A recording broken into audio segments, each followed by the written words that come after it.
October 4, 2023, Wednesday, ang muling pangarera ng Metroturf kung saan meron po silang 7 karerang inihanda at ito'y magsisimula po ng 5:30 ng hapon. Tulad po din ng nakaraan, may kanipisan pa rin po ang lineup. Ito'y base na rin sa nalalapit na malaking karera itong darating na Sabado at Linggo. At sa punto pong ito, tayo'y magsisimula na rin po kaagad, kaya 10 na po. Karera numero 1, start na winner take all, races 1 to 7. So isang 3-year-old maiden race at may distansyang 1,200 meters. Lilimang kalahok lang po ang meron dito. Pampremera natin yung numero 2, Comeback Stronger. Nararendan po ni C.A. Reyes. Dumating po ito ng tersera pwesto noong August 30 pa po, Kemin Balot Pulse. At panigundo po natin dito yung numero 5, Olympic Lady na kwarto pwesto kay Trump Peter. At muling rerenda ni J.D. Calagos. Kaya ang pili natin sa karera numero 1, pampremera numero 2, Comeback Stronger, panigundo numero 5, Olympic Lady. Karera numero 2, ito po ay may distansyang 1,200 meters, isang class 4 merged 22 to 27 and 28 to 33. At meron pong 6 na kalahok dito. Pampremera po natin yung numero 3 na AP Factor na papatnubayan na po ni Mark Alvarez. Ito po ay isang banderista pero naturuan na rin po itong i-pacing. Ang ating pong panigunda rito yung sigurado magdadala ng unahan yung numero 1 Ginebra. Nararendahan naman po ni J.A. Guse. Kaya ang ating pong pili rito yung numero 3 na AP Factor na sa tingin ko kaya niya naman kapitan si Ginebra. At panigundo natin yung numero 1 Ginebra. Karera numero 3, start ng Peak 5, races 3 to 7. Ito isang class 5, split 11 to 15 group at may distansyang 1,200 meters. Meron 6 pong kalahok dito. First choice natin yung numero 5 Batas Kamao na rendahan na po ni Mark Alvarez. Ito po may akintuling at pwede pong i-pacing. Sa akin pagkakabasa rito, marami pong mabilis dito. Nandiyan po iikot lang, steady cut at justifiable. At yung Smart Julian din naman may angkin tuling. At yung ganding Batas Kamao. Pero sa tingin ko, kaya ni Batas Kamaong sumunod sa mga ere nito. Kaya siya po ating pampremera. Panigundo po natin yung numero 1, siguradong siya po magdadala ng marcha sa unahan na papatnubayan ni JT Pabilik.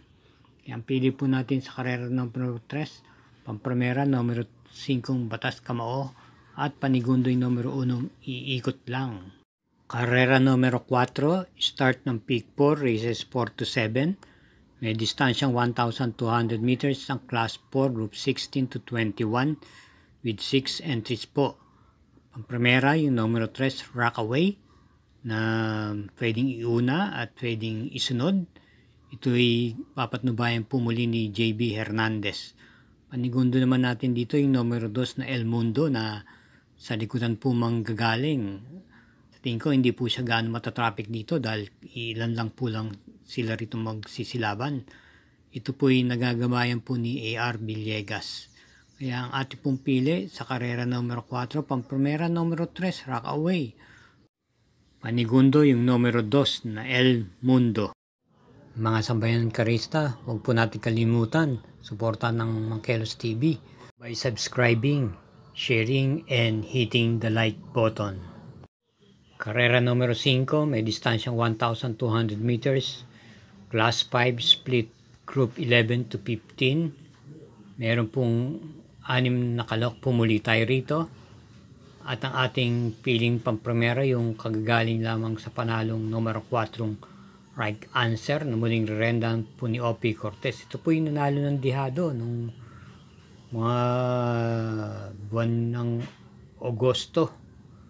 At ito po yung naiparirimate o naipipacing. Panigundo lang po natin dito yung nagbabalik pista na numero 6 na Hot Rod Hearts na rendahan po ni JT Pabilik. Kaya ang pili po natin dito sa karera numero 5, pampremera numero 4 right answer. At panigunda yung numero 6 na Hot Rod Hearts. Karera numero 6, penultimate race na. Ito po ay may 8 kalahok at tatakbuhin sa distansyang 1,200 meters isang Class 5, Group 5. Ating pong first choice, yung kalahok number 5, Rise Up, na pwedeng iparimate at pag may pagkakataon na iuna rin naman sa harapan. Ito po ay gamay na gamay po ni Michael De Jesus.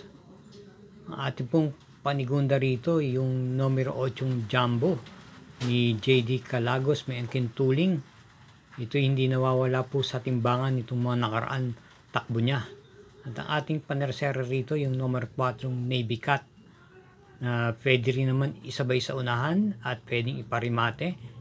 Ito po ay rendahan po ni EP na hilat. Kaya ang pili po natin sa karera numero 6, Pampremera numero 5 Rise Up, panigundo numero 8 Jumbo at panersera numero 4 Navy Cat.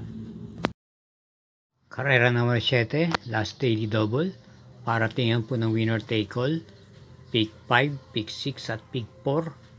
At tatakbuhin sa distansyang 1,400 meters. Isang class 5 group 6 to 10. May 10 kalahok dito.